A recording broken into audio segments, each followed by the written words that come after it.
muito grato a Deus por poder estar ministrando de nós essa noite. Conhecemos, louvar a Deus pela vida do santo da nossa igreja, o pastor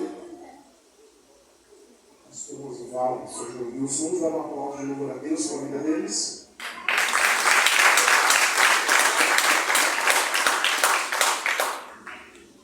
Sirva a Deus lá na igreja Missão Mundial Graça e Paz, lá em Santo Amaro. Traga a paz a minha líder, bispa Vanessa Moura, que após a partida do nosso amado bispo Paulo Moura assumiu com mais apostolado da nossa igreja. E hoje nós somos quase 30 pastores dentro e fora do Brasil, debaixo da autoridade dela, e ela nos manda uma saudação de graça e paz. Os irmãos recebem? Amém. No dia que você tiver perdido lá em Santo Amaro, por favor, vá nos visitar. Localize o texto que está no livro do Êxodo, capítulo de número 1, no versículo de número 6.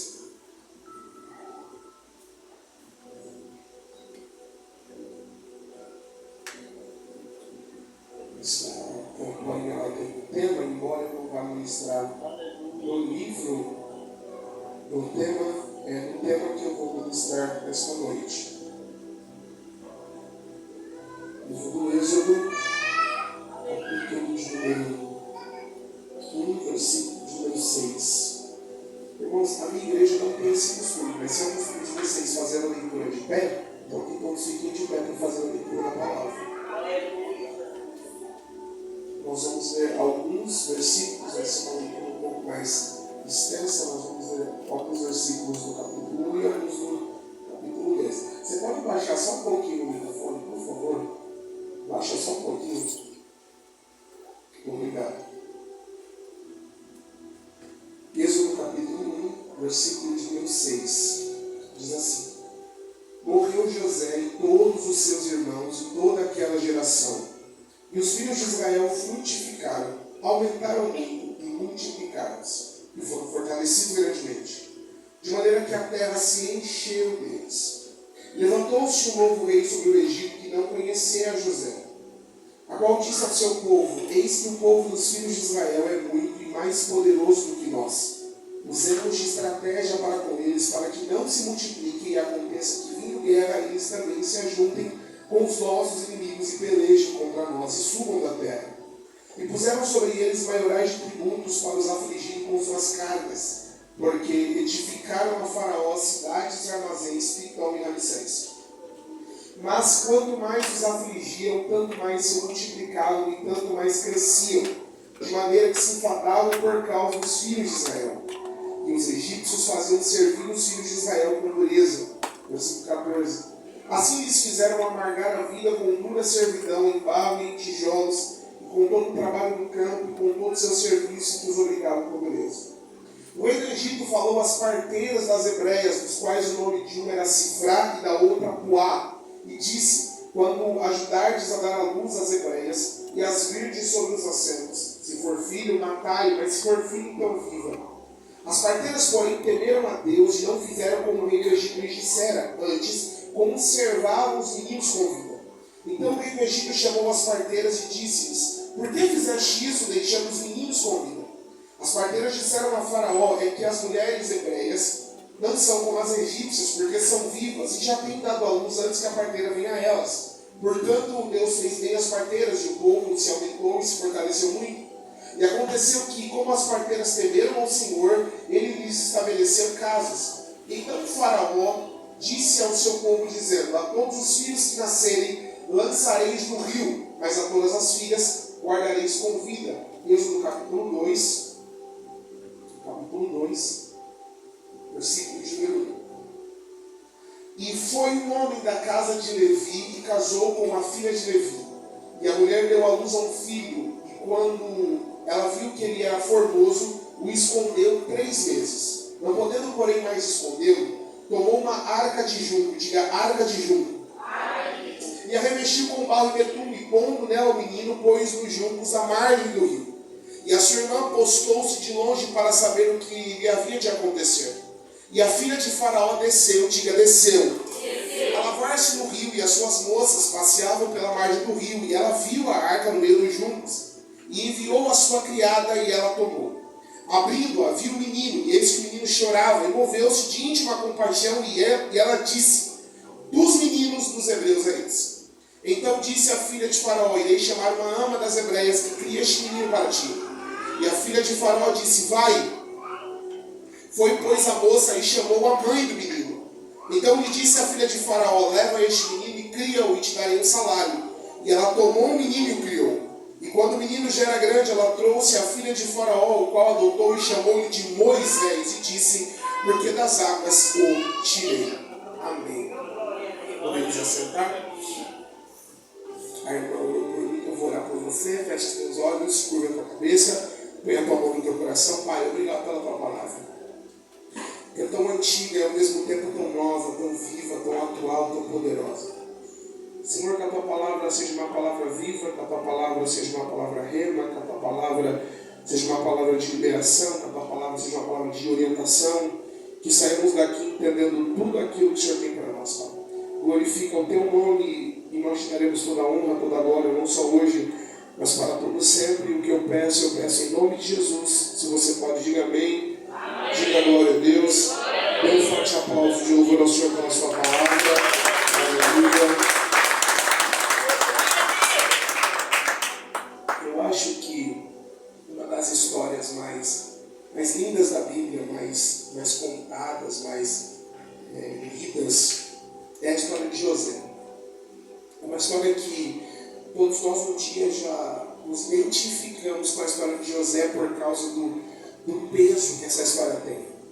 O menino que é o filho preferido de seu pai e não é muito amado pelos seus irmãos, e esse menino sendo odiado, recebe do pai uma túnica, ele é invejado pelos irmãos, é jogado no poço, do poço vai ser vendido como escravo, vai trabalhar na casa de Potifar, vai ser acusado de um crime que não cometeu, vai para uma prisão, na prisão interpreta sonhos, depois por causa do dom de interpretar sonhos vai à presença de Faraó e se torna governador da terra do Egito.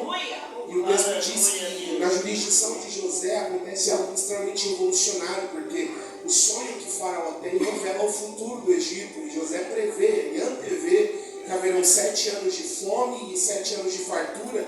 E José diz que durante os 7 anos de fartura eles tinham que guardar para que quando chegassem os 7 anos de fome eles tivessem o que comer, porque já tinham sido guardados durante o tempo da fartura, e de forma extremamente miraculosa, de forma extremamente extraordinária, ele salva toda a terra do Egito. Mas embora a história de José seja extremamente impactante, seja uma história inspiradora, o livro do Êxodo ele marca justamente o fim dessa história. Porque por mais bela que uma história seja, ela tem um começo, um meio e um fim. E aqui é onde essa história acaba. E essa história acaba de forma muito incrível, porque José, depois que ele se torna governador do Egito, Faraó dá ele liberdade para ele fazer o que ele quiser. Então José ele ganha um pedaço de terra que fica à margem do Egito, fica quase do lado de fora das fronteiras do Egito para entrar no deserto, chamado Gósen. E a terra de Gósen é a terra que Faraó dá para José. E fala para José que ele podia fazer o que ele quisesse com aquela terra. E José ele chama toda a sua família para morar no Egito com ele. Então vem os seus outros 11 irmãos, vem as mulheres dos seus irmãos, vem os seus sobrinhos, vem toda a sua família. A sua mãe não vem porque Raquel havia morrido já. Vem o seu pai, as mulheres de seu pai. E eles vão começar a habitar naquela terra. E gerações passam e vão. E até que o texto diz que eles se multiplicaram e cresceram muito. A ponto de que a terra de Gósen, que era uma terra pequena, já não suportava mais o crescimento deles. Eles chegaram ali com 11 pessoas, eram 11 famílias, e agora eles são extremamente numerosos, a qual durante todo o vale de Gósen você não conseguia parar de contar as tendas dos filhos de Israel que habitavam naquela terra. Não obstante a isso, aquilo é assustador para Faraó, porque eram 11 famílias e agora eles são uma nação extremamente poderosa. Eles são uma nação muito grande. Por quê? Porque eles estavam debaixo de uma unção de crescimento. Diga, unção de crescimento.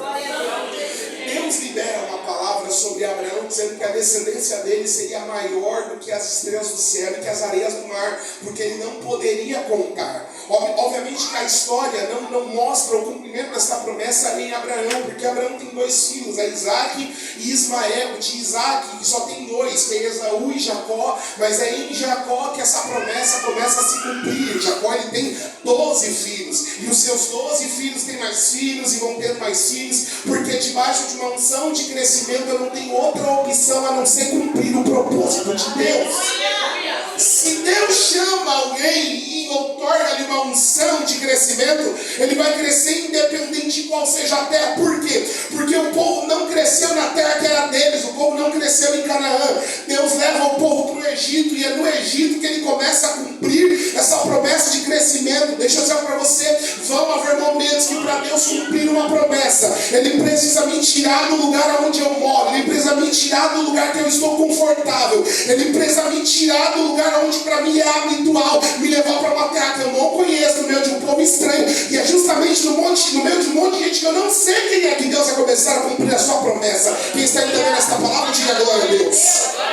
Aleluia. E a unção de crescimento que está sobre o povo, ela é exponencial. O povo cresce, expande, multiplica. Eu acho incrível que o texto usa vários adjetivos para dizer o que está acontecendo com o povo. O versículo 7 do capítulo 1 diz assim: os filhos de Israel frutificaram, aumentaram muito, multiplicaram, se foram fortalecidos grandemente. Então o crescimento não foi pouco, irmão. Olha para a pessoa que está só e diga: você está debaixo de uma unção de crescimento. Glória a Deus. O Egito, só para que você entenda, o Egito naquela época era a nação mais desenvolvida. O Egito era como os Estados Unidos de hoje. Tudo de importante, toda a tecnologia, todos os estudos avançados vinham de lá. O Egito naquela época já tinha inventado a matemática, a arquitetura, a fermentação de pão. Os egípcios já tinham um jeito de puxar água dos rios para dentro de casa. Eles conseguiam fazer isso com facilidade. No obstante a isso, você olha fotos, vídeos de quem foi para o Egito, você vê as construções incríveis que eles fizeram, porque eles tinham um domínio arquitetônico extraordinário. Só que quando chega o povo de Israel, o Egito estagnou. O Egito parou de crescer. O faraó ele fica assustado porque é um povo que está crescendo muito, enquanto a nação dele está parada e não está crescendo. E o texto diz que levantou-se um novo faraó que não conhecia José. Como que não conhecia José, irmão? Você acha que algum faraó ia subir ao trono sem conhecer a história do jovem que interpretou o sonho de outro faraó e que salvou o Egito de uma crise?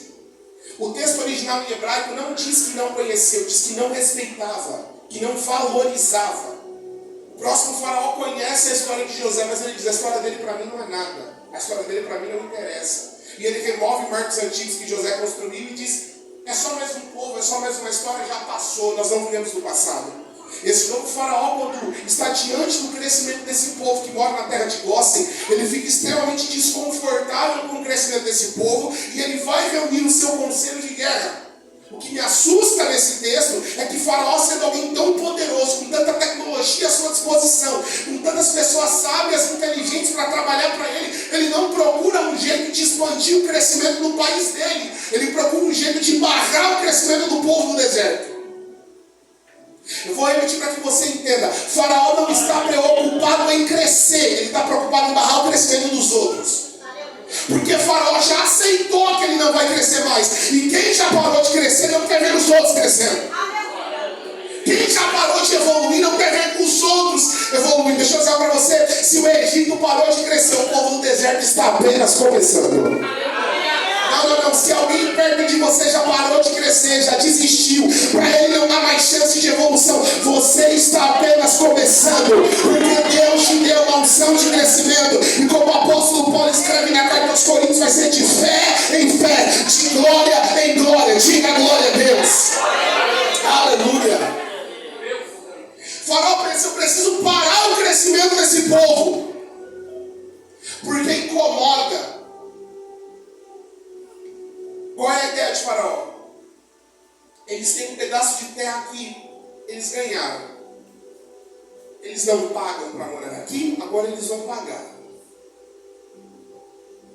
1/3 30% de tudo que eles produzirem, eles vão nos dar. Então, de 100% que o povo está produzindo, 30% o faraó pega. E o texto diz que a despeito disso, o povo continua crescendo. Ele inverte. Já que 30% não faz falta, agora o povo vai ficar com 30%. E 70% o faraó toma. E o texto diz que, independente disso, o povo continuava crescendo. Fala, não, agora a gente tem que colocar esse povo para trabalhar. E o faraó ele é tão maldoso que o texto diz que o faraó fez o povo construir as cidades, armazéns, Pitom e Ramsés. Se você ler esse versículo, não te traz muita informação, mas se você estuda, você entende que o faraó mandou o povo construir um armazém, que era onde o faraó ia guardar o que ele está roubando do povo. Além de eu roubar de vocês, vocês vão construir o lugar onde eu vou guardar o que eu estou roubando de vocês. O povo tem que construir as cidades, armazéns para o faraó. E o povo trabalha. E o texto diz que com a rotina exaustiva de trabalho, o Dr. Emil Brunner, no comentário bíblico do Antigo Testamento, diz que o povo trabalhava 17 horas por dia. Com uma carga exaustiva de trabalho, o povo saía do trabalho no Egito, tinha que voltar para a sua própria terra, para trabalhar na sua própria terra, mesmo trabalhando na sua própria terra. Quando colhia, o faraó tomava 70% do que o povo colhia, e mesmo assim o povo continuava crescendo. O texto diz que o faraó, quando vê isso, ele para de dar o tijolo para o povo construir a cidade. Porque o faraó fornece material para a construção. O faraó diz, agora vocês vão ter que fazer o material para a construção. Agora o povo tem que fazer o material para a construção, tem que ir para os campos para colher a palha, para fazer os tijolos, tem que construir as cidades, tem que voltar para casa, tem que cuidar da sua própria terra para o faraó tomar o que o faraó está tomando e o povo continua crescendo. O faraó diz, agora o povo tem que apanhar. E o texto diz que agora começa a dura servidão, debaixo do chicote do faraó. O povo, além de apanhar, trabalhar, ficar com um pouco, diz o texto que o povo continuava crescendo. Porque eles estão debaixo de uma unção de crescimento. Quem está debaixo de uma unção de crescimento cresce. Com imposto, sem trabalho, sem trabalho. Quanto mais pressão o faraó faz para baixo, mais o povo cria força para crescer. Aleluia. O faraó ele pensa, então a gente vai ter que cortar o mal pela raiz. Se o problema é que as hebreias estão tendo filhos atrás de filhos, está proibido ter filho agora. A partir desse momento, as meninas vão viver e os meninos terão que ser mortos. E ele vai falar com quem pode, tecnicamente, resolver esse problema para ele. Diz o texto que ele vai até as parteiras. As hebreias dependem das parteiras, porque senão não tem como trazer a criança à vida. E ele fala com a chefe das parteiras, Sifra e Puá. Fala, obviamente, que promete alguma coisa. Ele fala, olha, quando as parteiras que trabalham para vocês forem nas casas das hebreias, tem que dar uma ordem para elas. Se na hora que estiver fazendo o parto, vê que é um menino, dá um jeito de matar. Ou enforca, ou amarra o cordão umbilical no pescoço, ou prende o nariz para travar a circulação da respiração. Mata todos os meninos, e só as meninas podem viver. Passa o tempo, eu imagino que o faraó estabelece um prazo. Embora o texto não diga isso, eu imagino que foi 1 ano para que eles pudessem balizar o que está acontecendo. Diz o texto que continuaram crescendo. E o faraó chama as parteiras e pergunta, por que eu peço para vocês matarem os meninos e continua havendo meninos no meio do povo de Israel? Eu não falei para quando vocês forem fazer o parto, matar os meninos? E as parteiras falaram, nós fizemos exatamente o que o Senhor mandou. Na hora que a gente ia fazer o parto, a gente se via que era um menino, matava. Então por que mesmo assim tem tanto menino? Porque não dava tempo de fazer o parto. Quando a gente chegava na casa das hebreias, os meninos já tinham nascido. E o Senhor mandou a gente matar na hora de fazer o parto. Se a gente não está fazendo o parto, não tem como matar. E o texto diz que porque as parteiras usaram de sabedoria, de esperteza e obedeceram ao Senhor, Deus abençoou elas. Porque o faraó ele é tão maldoso que ele pede para 2 mulheres que o trabalho delas é trazer crianças à vida para acabar com a vida dessas crianças. Isso é tão antinatural. O faraó ele tem a sua última ideia. E depois que eu introduzir essa parte, eu começo a ministrar a palavra. A última cartada de faraó, o último plano que ele tem é a partir de agora, todos os meninos abaixo de 2 anos de idade, que já tiverem nascido, que forem nascer, joguem no rio. Por que Faraó está com medo? O texto diz que o medo de Faraó é que o povo crescesse tanto que tomasse a terra dele. O medo de Faraó é que o povo crescesse tanto que se outra nação viesse para lutar contra o Egito, o medo dele era que o povo de Israel se ajuntasse com a outra nação para tomar o Egito de Faraó. O medo de Faraó é irracional. O medo dele é infundado. Sabe por quê? Porque Deus nunca prometeu que o povo teria o Egito. Deus prometeu que o povo teria a terra de Jericó, com muralha ou sem muralha. Deus deu para a muralha e o povo passou. Deus prometeu que o povo ia ter a terra de Canaã. Então, com gigante ou sem gigante, Deus tira os inimigos do meio do caminho e o povo entra na terra. Pastor, a gente escreve com a palavra. Se Deus tivesse prometido que o Egito seria do povo de Israel, o Faraó não ia poder fazer nada. Mas Deus não prometeu. O povo não está interessado no Egito. Pergunte por quê? Porque quem tem missão de crescimento cresce sem tomar território de ninguém. Ele toma o território que Deus prometeu para ele. O Faraó sai com esse decreto. Agora os meninos têm que morrer.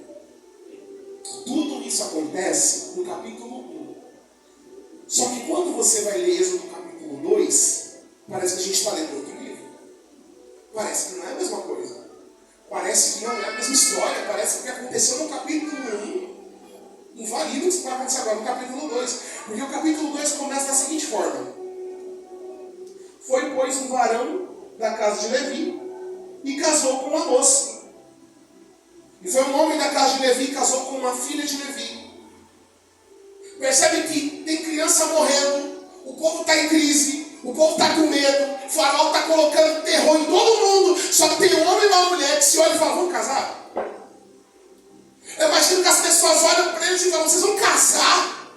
Olha a situação que está o nosso povo. Olha o problema que nós estamos enfrentando. Olha a dificuldade que está ao nosso redor para vocês quererem casar. Eu aprendo algo extremamente relevante com Anão e Joquebede. Independente do problema que está acontecendo lá fora, vai viver, irmão.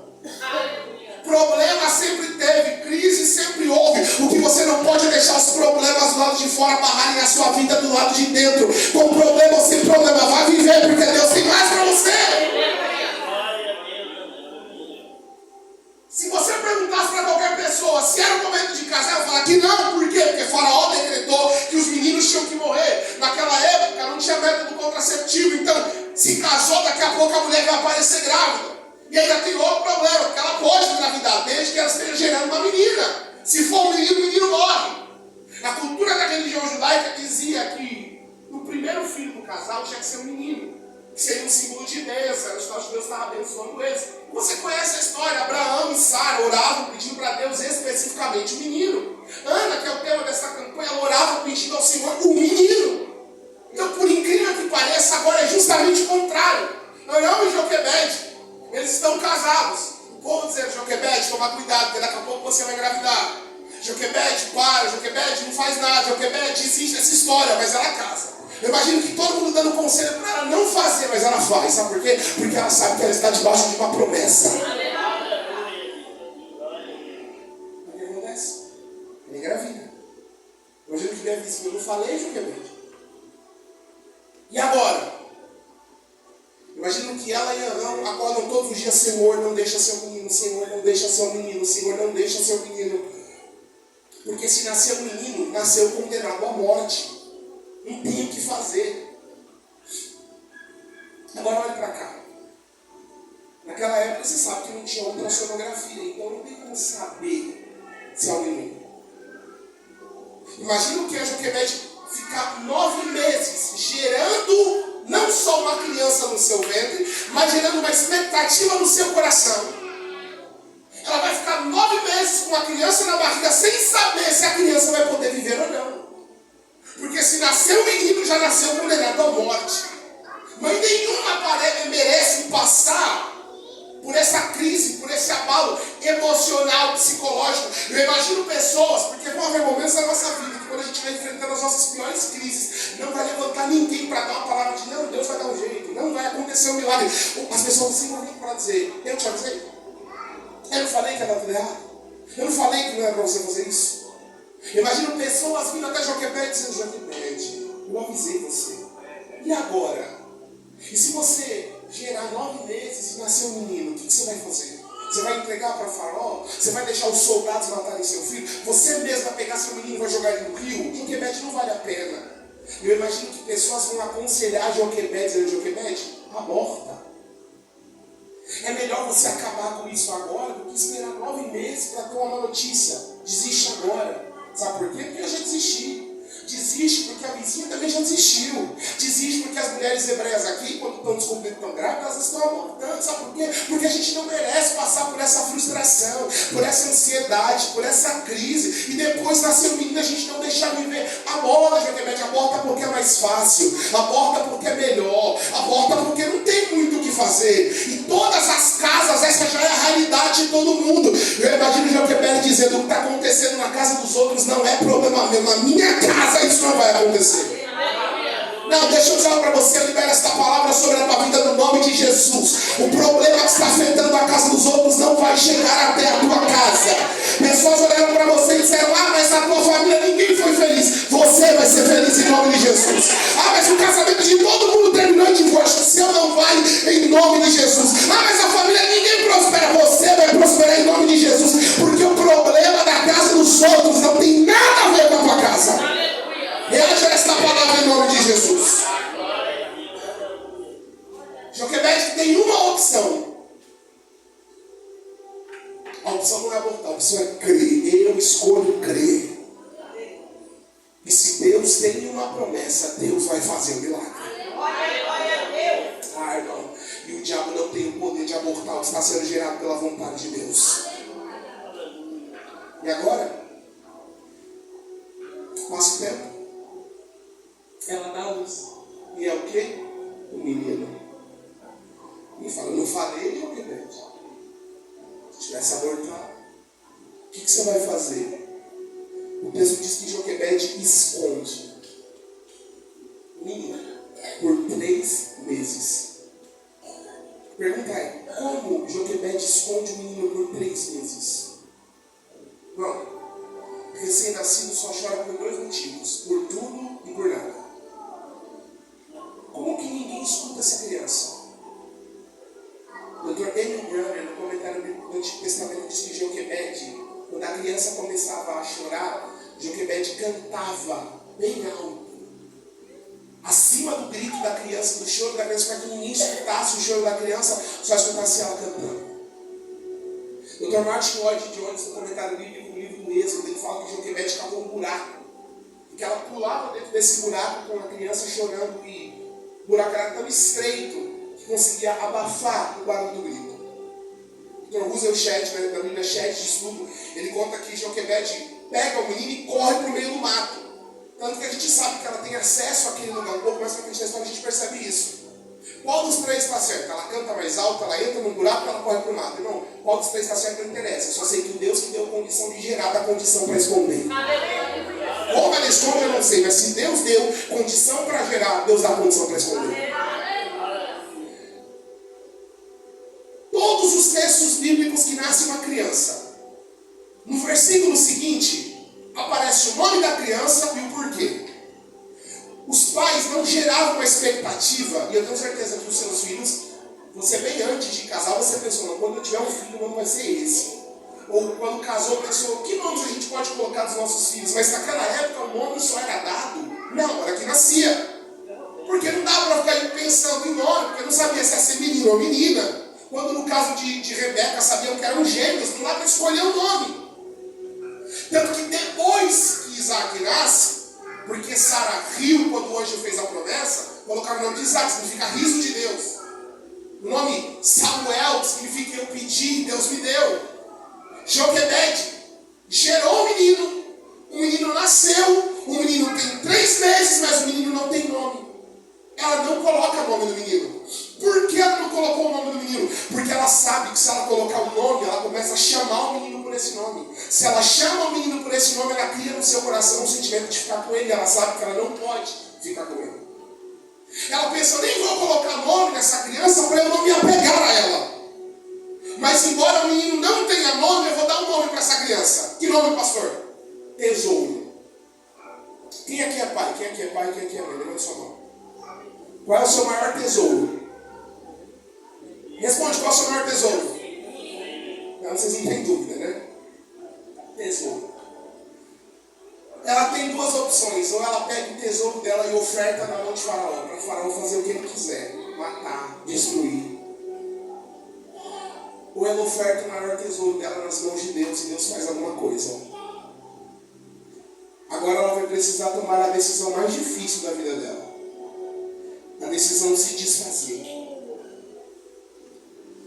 Ela pega o seu tesouro e ela vai guardar ele num lugar. E naquela época, tesouros não eram guardados em qualquer lugar. Tudo que tinha valor, você guardava dentro de uma arca. Aí o texto diz que ela vai até a beira do rio, pega juncos e ela faz uma arca, coloca o seu tesouro dentro dessa arca e leva ele para a beira do rio. Ela pega o cestinho e o texto diz que ela vai calafetar com betume, ela passa piche por dentro e por fora para não entrar água. E ela vai ter que colocar o seu tesouro, aquele bebê sem nome, no rio. E quando ela coloca no rio, qual é a ideia de Joquebede? Se você pegar essas Bíblias que no final tem mapa, você vê a posição geográfica do Egito. A terra onde Faraó morava, Pitom, Ramsés, era no alto. E a terra onde os hebreus moravam, Gósen, ficava lá embaixo. Então era quase no final da fluente do rio Nilo, que era o rio que banhava todo o Egito. Quem está entendendo, diga amém. A ideia de Joquebede é: eu vou colocar o cestinho aqui no rio e eu vou soltar. E o rio vai levar embora. Leva para outro país, leva para outra nação. E alguém vai achar essa criança e vai criar essa criança para mim. Porque aqui ela não tem futuro, então ela precisa ir embora. E você tem essa ideia de que tinha crocodilo no rio. Não tinha crocodilo no rio. Se tivesse Joquebede, eu não tinha colocado o menino lá. E se tivesse crocodilo no rio Nilo, a filha de Faraó não ia estar se banhando ali, ela era doida. Ela coloca o cestinho no rio e ela solta. Só que o texto diz que ao invés do cestinho descer, quem vai achar o cestinho não está lá embaixo, está lá em cima, que é a filha de Faraó.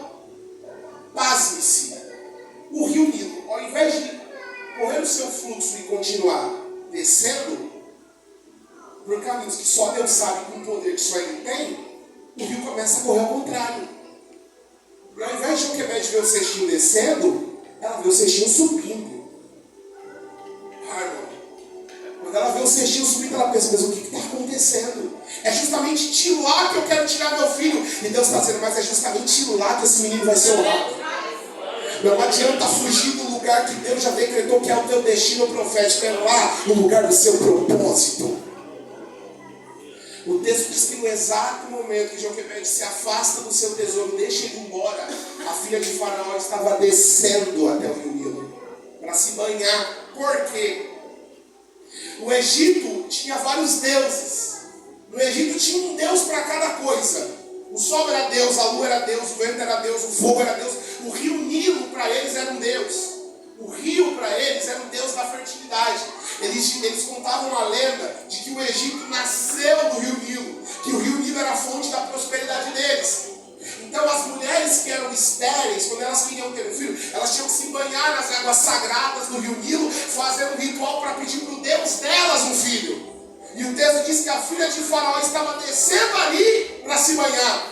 Eu não falei para você que o Egito já tinha desenvolvido uma tecnologia para puxar água de fora de casa, do rio para dentro de casa? Os faraós, eles tinham piscinas, irmão, enormes dentro dos seus templos. Ela não precisava se banhar no rio, porque ela foi ali para fazer o ritual de fertilidade, para pedir para o Deus dela, para dar um filho para ela. Porque muito provavelmente, eu afirmo isso teologicamente, ela era estéril. Na hora que ela desce com as suas servas para se banhar no rio, Sutessa, ela está lá pedindo um filho para o Deus dela. Nilo, me dá um filho. Nilo, me dá um filho. Ela vê um cestinho que vem boiando. Ela fala para as servas dela: vai ver o que tem naquele cesto. E o texto diz que a serva foi correndo, pegou o cesto e abriu. Quando ela abriu, ela viu o menino. Se ela vê o menino, qual é a primeira coisa que ela pensa? Meu Deus me atendeu. Meu Deus me deu um filho. Só que a serva, quando pega o menino, ela grita: é dos hebreus. É Deus dizendo para a filha de Faraó: o que o seu Deus não pode te dar, eu posso. prova de que ela era estéril, ela pegou o menino e o texto diz que ela moveu-se de íntima compaixão. Sabe o que isso quer dizer? Ela se apaixonou pela criança. Porque era tudo que ela queria. Não, eu amo criança dos outros. Eu pego, eu brinco, chorou, você devolve. Fácil. Ela não. Quando ela chora, quando o menino chora, ela pega, ela se agarra a ele. Porque agora ela atestou que é dela. Só que aqui há um problema. Eu imagino que ela já planejou todo o futuro dessa criança. Eu vou colocar no melhor colégio. Eu vou comprar o melhor bebê conforto para andar no carro. Eu vou comprar o melhor carrinho. Eu vou comprar as melhores roupas, o melhor enxoval. Eu vou decorar o quarto com peças do mais fino gosto. Eu sei qual vai ser a creche que ele vai estudar. Eu sei qual é a faculdade que ele vai fazer no futuro. Só que aqui tem um problema. O bebê tem 3 meses. E qual é a alimentação de bebê de 3 meses? Qual é a alimentação, irmãos? Mas o filho é dela? Ela gerou? Ela pode amamentar? Não. E ela pensa, eu preciso achar uma mulher para amamentar essa criança. Só que hebreia ia querer amamentar o filho da filha de Faraó? Nenhuma.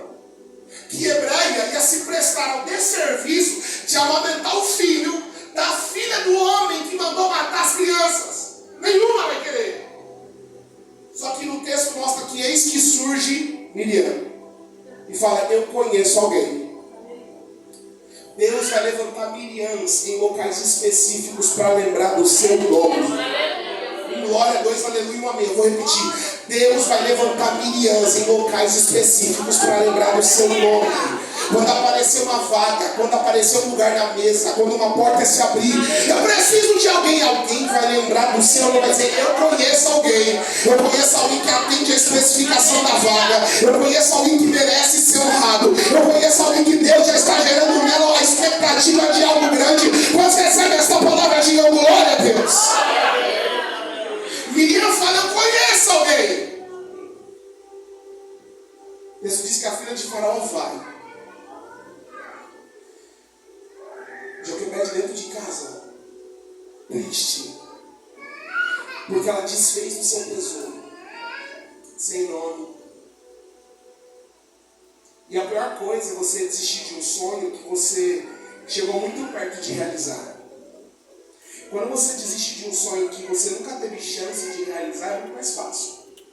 Só que quando você já planejou, quando você já escreveu, quando você já arquitetou, quando você já fez um orçamento, quando você já viu todas as possibilidades, viu que dava, mas quando chegou muito perto deu errado, quando você precisa com as suas próprias mãos desfazer o seu sonho, quando você precisa com as suas próprias mãos desfazer daquilo que é seu, isso dói. Porque vão haver momentos que você vai revisitar a sua caixa da memória e você vai lembrar do que poderia ter acontecido. Está muito recente, o Joquebede acabou de colocar um menino na beira do rio e ela pensa, mas eu não vou criar meu filho. Mas eu fiquei 9 meses gerando essa criança, eu fiquei 3 meses amamentando, escondendo ele, eu não vou ter a possibilidade de ficar com ele. Ah, não. No começo do ano eu sou pastor de igreja, eu sei o que eu estou falando. A gente só encontra 2 tipos de pessoa na igreja. Gente que está muito animada porque o ano começou, porque vai tirar os projetos do papel, e gente que está frustrada porque não conseguiu realizar nada do ano passado. Porque pegou o seu maior tesouro, pegou seus sonhos, seus planos, seus projetos e largou na beira do rio. E o rio levou embora. Estou pregando para pessoas aqui que você planejou muito, que você sonhou muito, que você investiu muito, mas no final deu tudo errado. E você viu o rio levar tudo embora. Levar para bem longe de você e você não tinha mais o que fazer. Só que do mesmo jeito que Joquebede pega todo o futuro que ela investiu naquela criança, coloca no rio e o rio vai embora, do mesmo jeito que levou, Deus vai fazer algo importante, descer para achar o sonho de Joquebede. Não, Deus pega alguém específico, Deus pega alguém lá de cima, embora a Bíblia não diga o nome, a teologia chama a princesa de Bítia. Deus faz alguém que tem, alguém que pode, alguém de cima descer para achar o sonho de Joquebede. Olha para mim. Deus vai fazer alguém que tem recurso, Deus vai fazer alguém que pode, Deus vai fazer alguém que tem, descer para achar teu sonho, porque teu sonho não abençoa só você, teu sonho é a resposta de Deus para alguém, teu sonho abençoa mais do que uma casa, uma família. Deus está dando ordem hoje e vai fazer alguém que tem que parar o que está fazendo, descer para a beira do rio para achar teu sonho, teu projeto. Reage a essa palavra dizendo glória a Deus.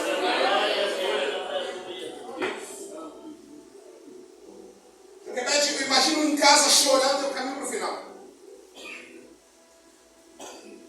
Miriam chega com a criança no braço falando, mãe, cheguei. Joquebede olha para aquele e fala, Miriam, misericórdia, a gente vai morrer. Por que você pegou seu irmão? Miriam fala, vai ver quem está na porta. Vem a princesa. E a princesa fala, olha, eu achei teu sonho. Eu vou investir no teu sonho. Eu vou bancar teu sonho. Eu vou custear teu sonho. Sabe por quê? Porque eu posso.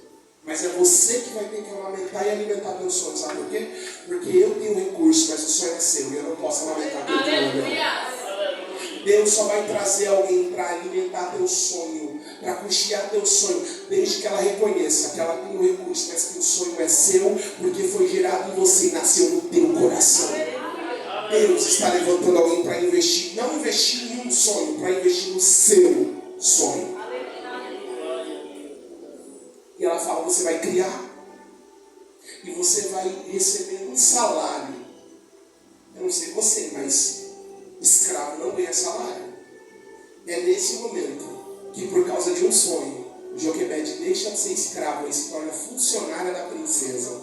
A oferta de Joquebede livra ela até da sentença da escravidão. Escute isso. Minha professora de hebraico, a pastora Flávia, eles moram hoje em Volta Redonda, Rio de Janeiro. O sonho da Flávia era ter um filho. E a Flávia foi constatada com esterilidade congênita. Ela não podia gerar. O ventre dela não segurava a gestação. Depois de alguns, nem vou falar quantos, alguns abortos espontâneos. Ela tentava. Quando a criança começava a se desenvolver, ela perdia. Ela desistiu. Falou para o Tiago, Tiago, eu já sentei que Deus não vai dar um filho para a gente. Passou. Até que um dia ela estava num culto, vocês conhecem, a pastora Camila Barros, estava ministrando da igreja dela, esteve ministrando da nossa igreja recentemente. Estava lá em Volta Redonda, colocou a mão no ventre dela, começou a bater o pé daquele jeito que só ela tem, e falou assim, aqui não, Satanás! Passou um mês, a Flávia sentiu todos os sintomas de novo, foi no médico, ela estava grávida de 2 meses. Foi gerando e o pessoal falou, Flávia, a gente já sabe o que vai acontecer, vai lá e tira.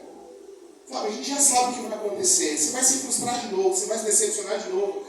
E a Flávia falou, até pouco tempo atrás eu diria que era eu que estava gerando essa criança, mas eu sei que é Deus que está gerando o meu testemunho. 5 meses, 6 meses, com 7 meses ela não sentia o bebê chutar. Ela tinha escolhido um nome para a criança e ela não tinha contado o nome para ninguém, nem para a gente que era aluno e amigo, nem para o Tiago, que era o marido dela, ela contou o nome que ela tinha escolhido. Só ela e Deus sabia. E a partir do 7º mês ela parou de sentir o bebê chutando.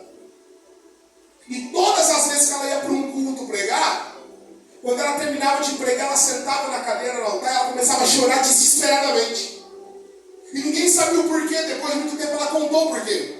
Porque depois que ela terminava de pregar, o diabo falava no ouvido dela, Flávia, desiste, você está pregando, mas o bebê está morto. Você está falando de um Deus que faz, mas Deus não vai fazer um milagre na sua vida. Flávia, você está falando de um Deus que tem poder, mas cadê o poder de Deus? O seu bebê está morto. Na hora que o diabo disse isso para ela sentia a pontada na barriga e Deus falava, Flávia, o bebê está vivo. Todas as vezes que o diabo falava para ela, Flávia, o bebê está morto, ela sentia ele chutando e Deus falava, Flávia, o bebê está vivo.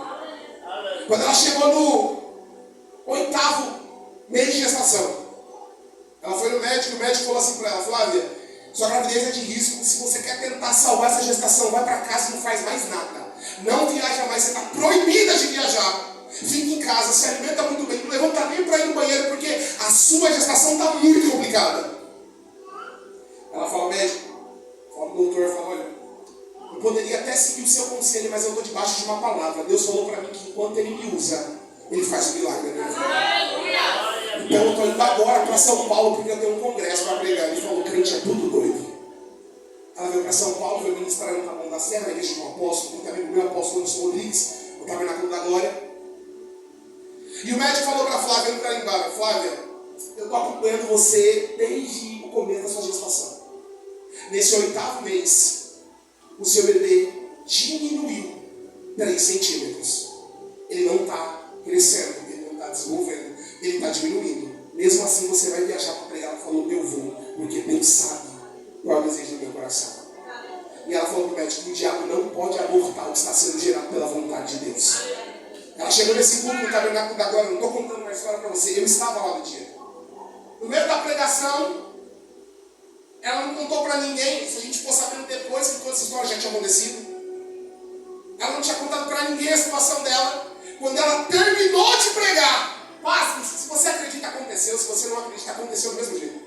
O apóstolo Anderson pegou a bandeira de Israel, jogou em cima dela e gritou o nome do bebê que só ela e Deus sabia. Ele gritou, Benjamim, cresça, cresça, cresça, cresça, cresça. Ele disse 5 vezes, Benjamim, cresça, cresça, cresça, cresça, cresça. Quando ela chegou no médico no outro dia, ela fala, Flávio, me explica, como é que eu chego aqui e seu bebê diminuiu 3 centímetros e você volta no outro dia e seu bebê aumentou 5 centímetros. Cada vez que o apóstolo dizia, cresça, cresça, cresça, aquela criança ia crescendo e era Deus dizendo, eu estou dando crescimento para o que está dentro de você, Flávia. Já tentou. E esse ano, em outubro, Benjamim faz 6 anos para a glória de Deus.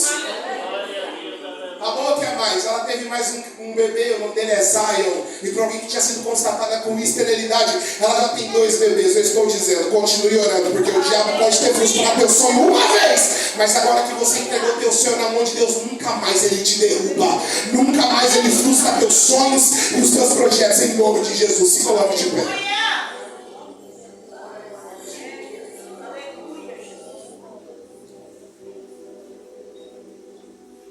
Eu vou orar por você.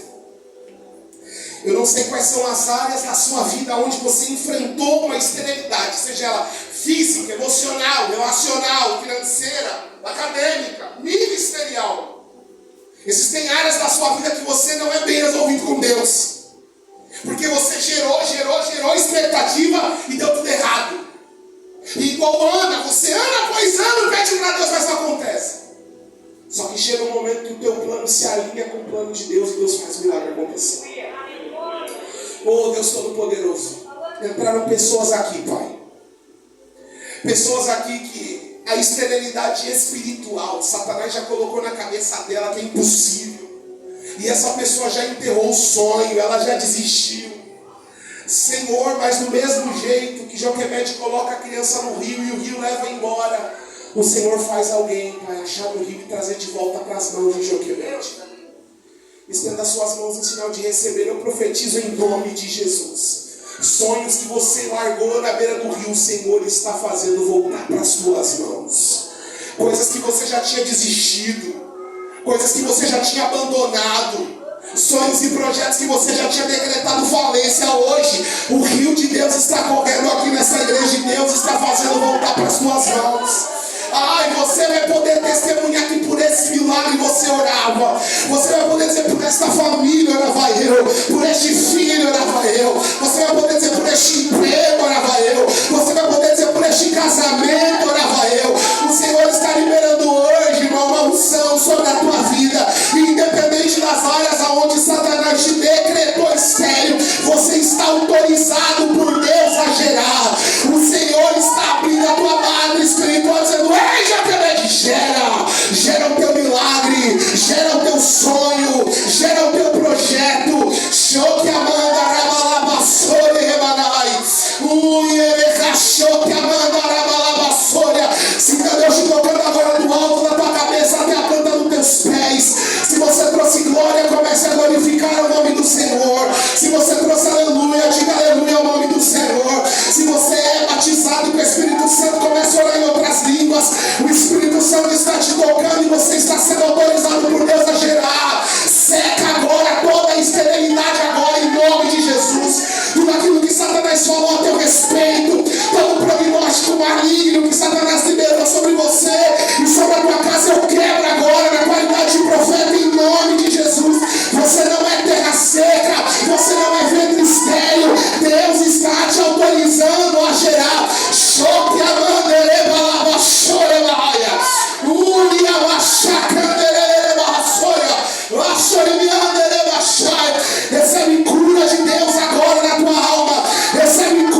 recebe, recebe, recebe, recebe.